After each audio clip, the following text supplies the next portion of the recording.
Teman-teman sekalian, masih di channel politik saya. Nasib koalisi Anies Baswedan ini semakin tidak jelas.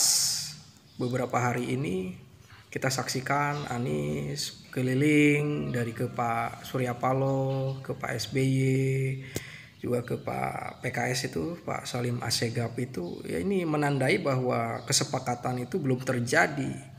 Susah sekali untuk menentukan cawapres dari Anies Baswedan ini. Apakah AHY gitu kan?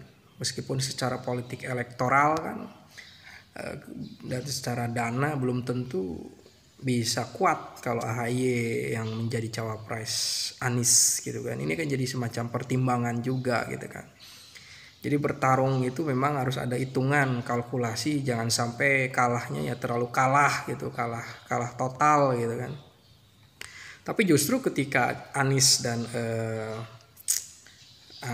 dan koalisinya tidak bisa mencapreskan, ya itu sangat kalah total gitu kan. Tapi ini sudah menggambarkan bahwa koalisi perubahan ini mengalami kesulitan gitu kan, mengalami suatu stagnasi gitu ya di dalam terobosan untuk memperkuat posisi mereka, khususnya meningkatkan dukungan terhadap Anies Baswedan gitu kan.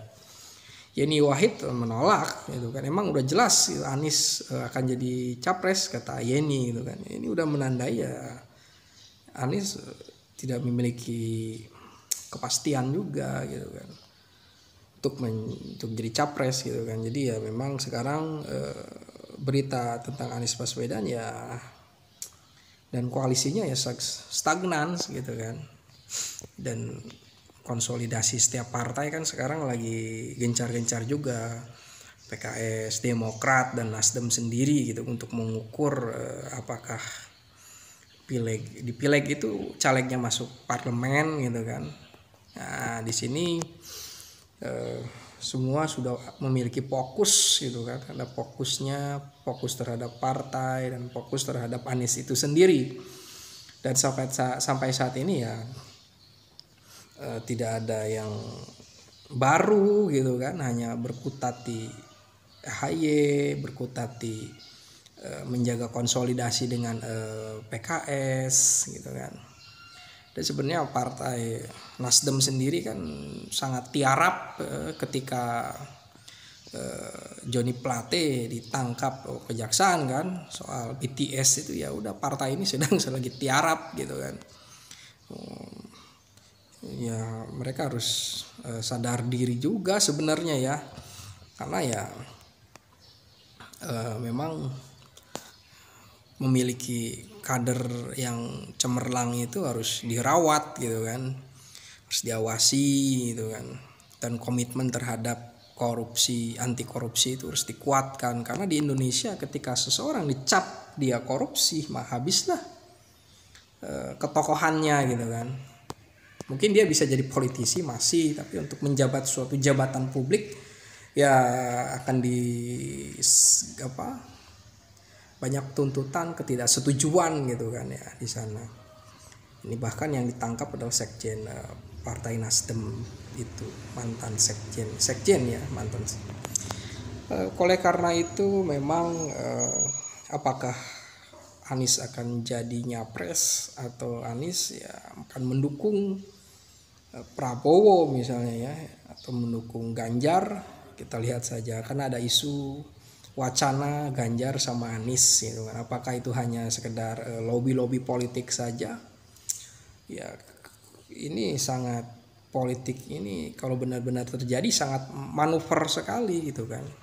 Karena para pendukung Ganjar adalah mereka yang antitesa Anies Baswedan. Kalau misalnya Ganjar disandingkan dengan Anies, sedangkan para pendukung Ganjar itu banyak yang tidak suka dengan Anies, ini kan bikin pusing gitu. Sesuatu yang kontradiksi gitu kan, antara air dan minyak tidak bisa bersatu, bahkan air dan api gitu. Tapi ya memang masih ada waktu gitu kan untuk komunikasi, karena ya politik itu di Indonesia itu ya cair gitu kan. Jokowi dengan Prabowo ribut, tapi bisa selesai. Prabowo menjadi menhannya Jokowi, gitu kan. Ya memang di sini kita lihat wacana Ganjar Anies ini apakah menjadi suatu terobosan atau suatu kemunduran, gitu kan. Pasti dihitung, gitu kan, apakah akan menurunkan suara PDIP misalnya kalau ada wacana Ganjar Anies, karena dianggap PDIP tidak konsisten, gitu kan.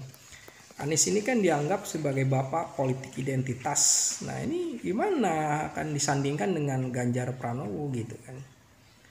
Atau sesuatu yang karena dikaitkan dengan kepentingan semua harus dilupakan, gitu kan. Persoalannya ini apakah tidak merendahkan nalar publik, gitu kan.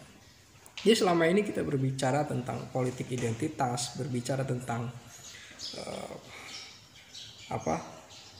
kerja yang efektif, ini sesuatu yang akan terhenti karena adanya kepentingan, gitu kan.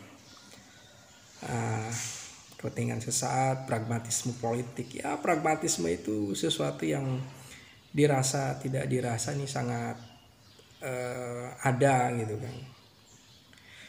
Dan tentu saja seseorang itu melakukan sesuatu itu karena ada guna, ada manfaat di sana, gitu kan.